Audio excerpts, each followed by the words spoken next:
excited. I am looking forward to the direction I am going into.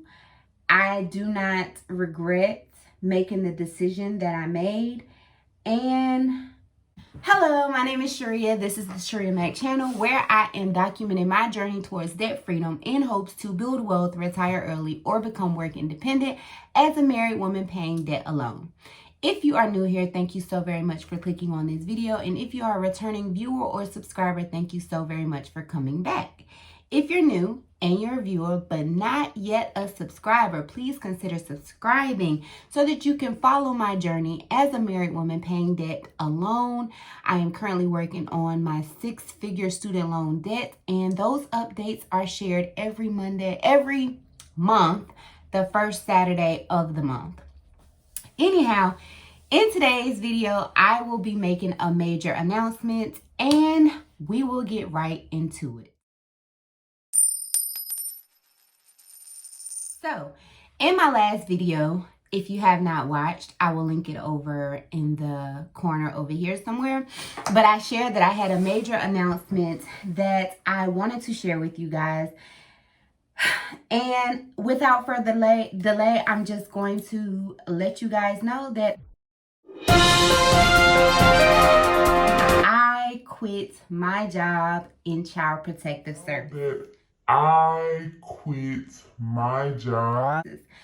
So if you're not familiar, I have shared on my journey that I work in Child Protective Services. That is what it's called in North Carolina. In other states, it is called Department of Families and Children, DIFAS, if you're not familiar. But basically, I worked in the department where people make reports about parents or caregivers who are abusing, neglecting their children. And I have worked in Child Protective Services for 7 years, but the last 2 years, maybe going on 3 years, I worked as an after hours on call Child Protective Services worker. And that is a little different because that means I was responding to reports that had immediate time frames.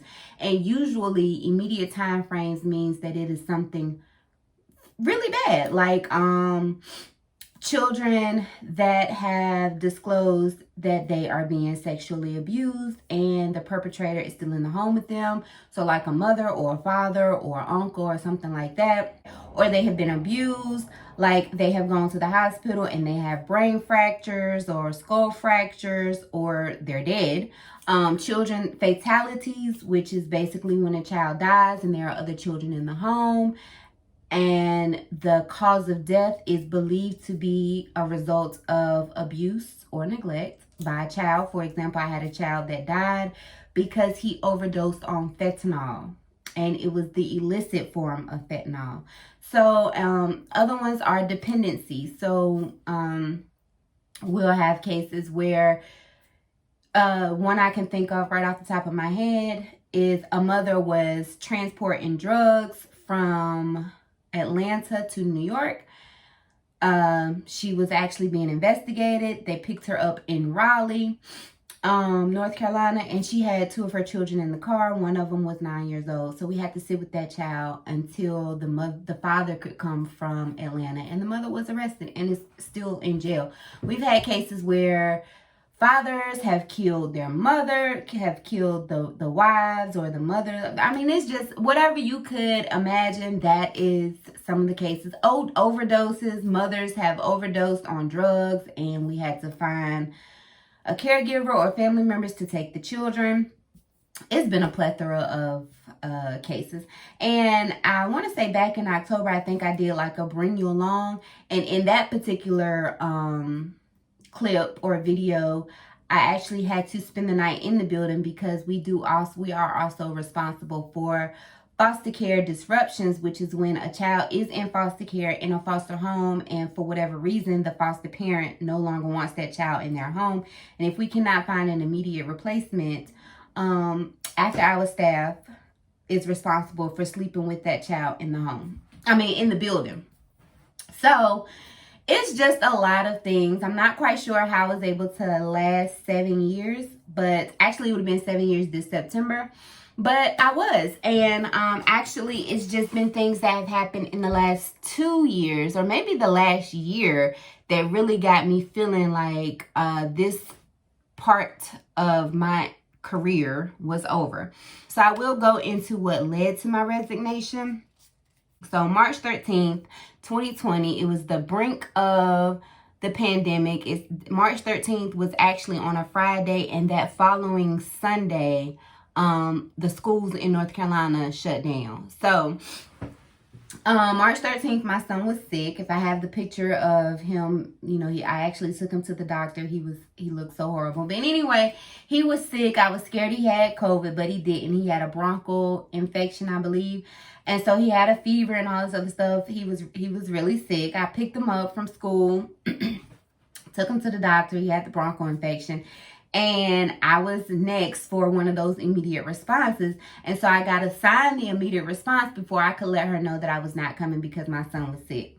And because I got assigned the immediate response, I didn't call out of work because I felt like, I just felt like that was the right thing to do, because it was my responsibility to let her know I wasn't coming before I got assigned work.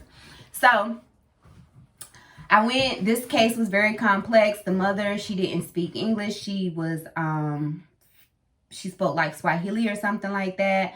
So I worked on the case for about 7 hours trying to interpret, explain what was going on with the mother. She was actually being committed for mental health reasons, and her children were at the school, and she wouldn't give up someone to pick her kids up because she thought that was gonna excuse her from being committed and allow her to go home. So I had to locate the father, let him know that his kids were gonna go into foster care if he didn't come home, that type of thing.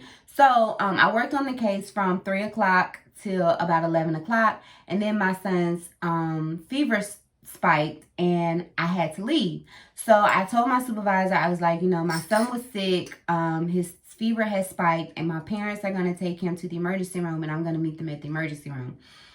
When I told her that, she was still assigning me work to do before I could get off. And that may have been a miscommunication because, I said, I was on the phone with her. I got a call about them taking my son to the emergency room, and I was like, well, what do I need to do? Because I'm about to go. And so she gave me all the things I needed to do so that I could leave. And so when I did those things, I called her back and I was like, okay, I did A, B, and C. I'm about to go. And she was like, well, now you need to do such and such and such. And I was like, before I leave? And she was like, yeah. And I was like, no, let me make this clear. I am on sick leave as of right now. I'm going home to my son. So she didn't say anything bad about it. She didn't say anything negative about it or whatever. It just was I was going home to my son. So left at about 12 o'clock, met my parents at the emergency room. He was fine. My parents took him back because I decided I was going to go back to work. So I came back to work Saturday, and she emailed me she texted me that morning. She said, are you working today? I said, yes. She reassigned me the phones, and then she reassigned the report that I had worked 7 hours on to the person who had to pick the case up. And at that point, all she had done was transport the kids from where she was sitting with the kids to the home that they were going to be staying at until the father came. And I didn't think that was fair. So not only did she do that, she made me next for another immediate, although I had done so much work on that immediate. And so we got into an argument, and I told her I didn't feel like that was fair, and I felt like I was being punished as a mother for doing what I had to do as a mother. And long story short, that particular day made me feel like I compromised myself and my responsibilities as a mother for a job, and I did not want to do that. I did not go to college to earn a degree, to put myself in a job or a career that does not respect that I am a mother first. And that's not to say that I think that if you go to college and you get a degree and you're in a career that if you don't do that, you will be in situations that are compromising. I just know that I chose this particular career field because of the flexibility, because I had children, and I was not going to take a job that did not understand that my responsibilities as a mother come first. So that was the first occasion when I felt like it was a clash between my responsibilities as a mother and my job. And actually on that day, March the 14th, 2020, after the argument, I went to work and I packed up all my stuff. And on that day, I was going to do all my work and then quit at the end of the day and let her know I will not be returning. But she called. I was so upset. I was sitting in my car. I was so upset. I was crying. I had prayed, and she called and she apologized, and we talked through it. But I had already felt how I felt. And I felt like because of the type of person she is and the type of supervisor she is, there were going to be ongoing situations that compromise my responsibility as a mother. So I made my mind up that day that year was going to be my last year. But it didn't work out that way. So another time was Mother's Day that same year, Mother's Day last year, and a report came in at 9 o'clock that morning. She was out all day spending, the weekend with her children and her family or whatever. And so she assigned me the report at 9 o'clock that night. Sunday, Mother's Day, was the next day. I, other than her, am the only other mother on the team, and she is very much aware. And she insisted that I do the work on Sunday. Rightfully so, because I was working. But I did not like the fact that she didn't take into consideration that, oh, she's a mother too. Let me make sure I go ahead and assign her this report early in the day. And even when I told her, I was like, Tasha, I did all my work today thinking that I could be at home with my kids tomorrow. And she was like, I know, I'm sorry, but I was out all day with my kids. And I just didn't feel like it made me upset. So the last final thing, without making this video so long, the last final straw was we kept having to spend the night in the building with the kids. And our shift is from 12, our shift to spend the night in the building with the kids is from 12 to 8. But at 8 o'clock, we were not getting relieved, because although daytime workers although there were daytime workers who start their day, who work 8 to 5, they weren't coming into the building because we were all working remotely. And even if they were coming into the building, they were coming in when they got ready. So like 9, 10, 11, 12, sometimes 1 o'clock. So that kept being an ongoing issue, particularly for me, because I had to put my son in remote learning by 8:25, or otherwise, he was marked absent. And my older kids were going back to school, and I didn't want to put that responsibility on them to wake up. 1 or 2 times on an occasion was fine, but to put that responsibility on them to get up to put him in school was not, if they were not already up. I just didn't want to do that. And so that was an issue back and forth, me telling her like I really need to be off at 8 o'clock so I can get home and put my son in school. And sometimes it would be respected, sometimes it wasn't. On one occasion, she did come up because we couldn't get relieved. She came to the building. So we had a meeting, our team, and she said in the meeting, until there is a resolution for us getting relieved at 8 o'clock, you'll have to come up with other arrangements for those who need to be off by 8 o'clock. And I felt like she was specifically talking to me because I am the one who has kept making issues about being off at 8 o'clock to put my son in school. It was an issue this time because it was starting to be a reoccurring thing. It's not like it would happen here and there. It was reoccurring. We've had children spend the night in the building that from foster care disruptions. The longest time we've had somebody in the building from October till January 4th. And so ongoing, not getting off on time. So I had this conversation with her. I had applied for the supervisor position on the other team because the supervisors work from home. They basically just staff cases and have to be available by phone. There is never a responsibility for them to come out and assist us in the field or relieve us of some duties or nothing like that. So I applied for that position. I did actually interview for that position, but I didn't get selected. But before I knew I didn't get selected, I had the conversation with her about what she said in the meeting. And I let her know, I don't feel like it's fair that our after hours team or the after hours unit is mandated to sit in the building from 12 to 8. But the same upper management can't mandate people to come into work at 8 o'clock to relieve us. I didn't think that was fair. And I told her, if it comes down to it, my older kids are going back to school. And if it comes down to it, I'm not leaving my child at home to sit with a Wake County child.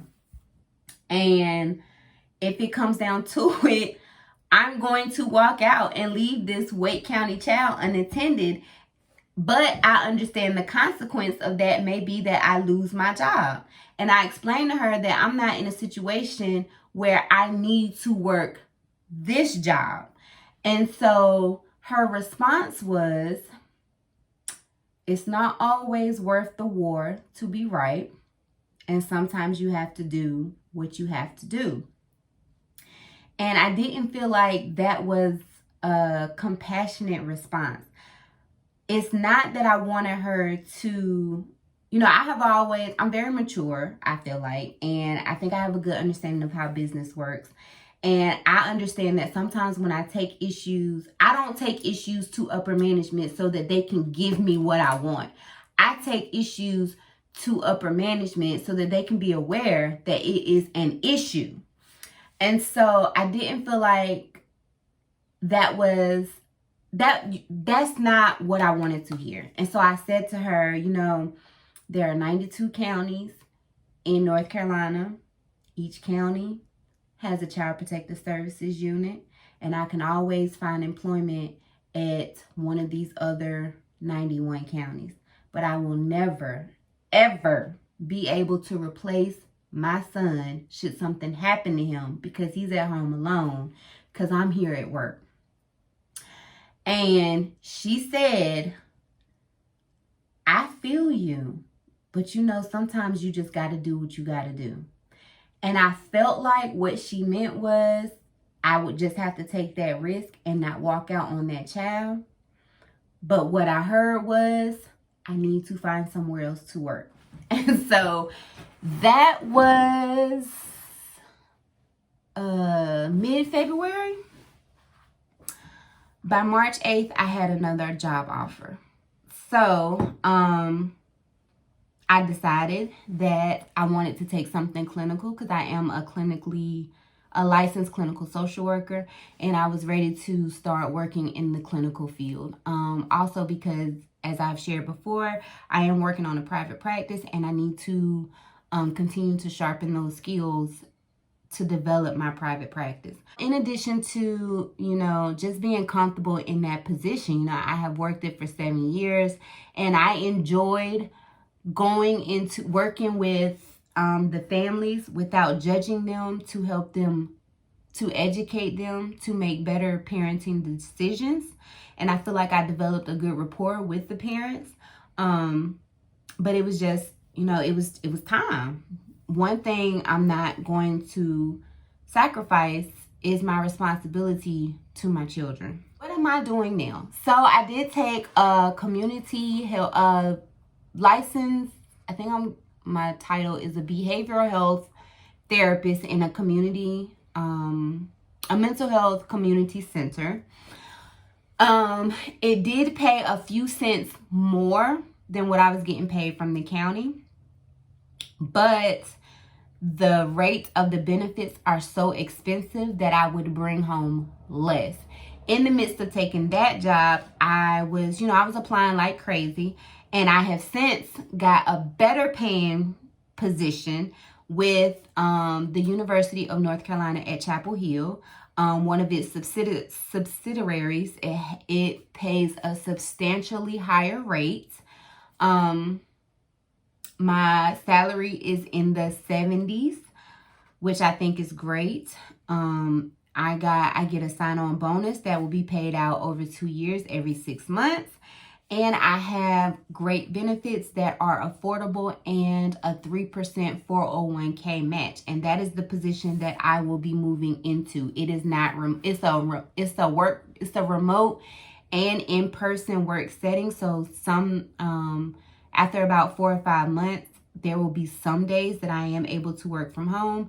But for the most part, I do have to be in person at the location. In addition to that, I am building my private practice, and right now I have 2 clients. I think from week to week, I feel comfortable. Me and my husband were just discussing like a 2 to 4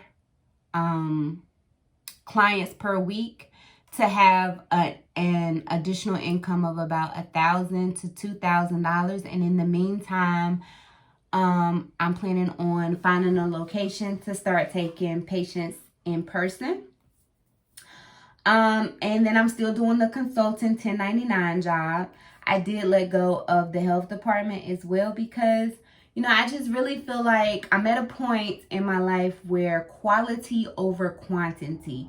And so the position with UNC, like I said, I do feel very valued. One of my questions that I asked them in my interview was, what value does the social worker bring to this role? Because being valued in a position is important to me at this point, because I didn't necessarily feel like I wasn't valued in Child Protective Services. Actually, I felt more valued by the clients that I work with and less by this particular supervisor.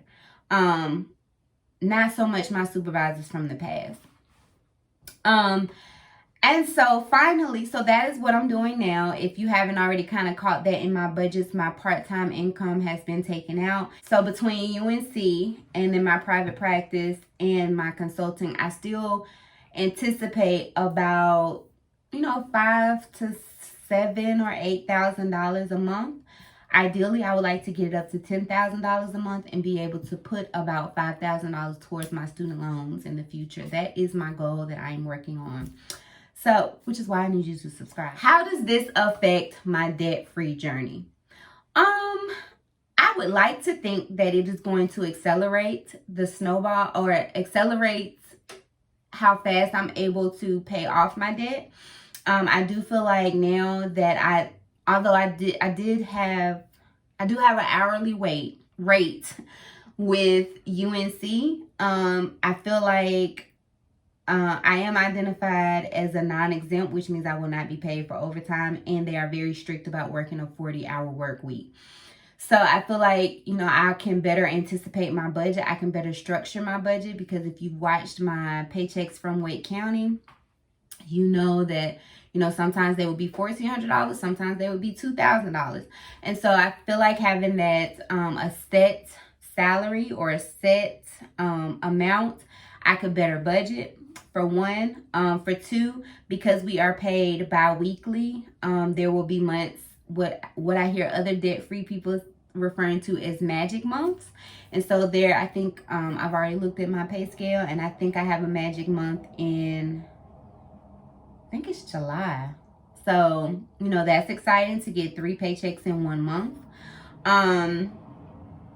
I feel like I will have, I've already said, I feel like I'll have a bigger snowball. I'm not sure about how much bigger, because this is not work from home, or it's partially work from home and partially travel. That does affect like me having to buy work clothes, which I think I'm pretty set on, because I've been purchasing things, as you know, for a while now. I've been shopping, because you got to get prepared. You have to be prepared.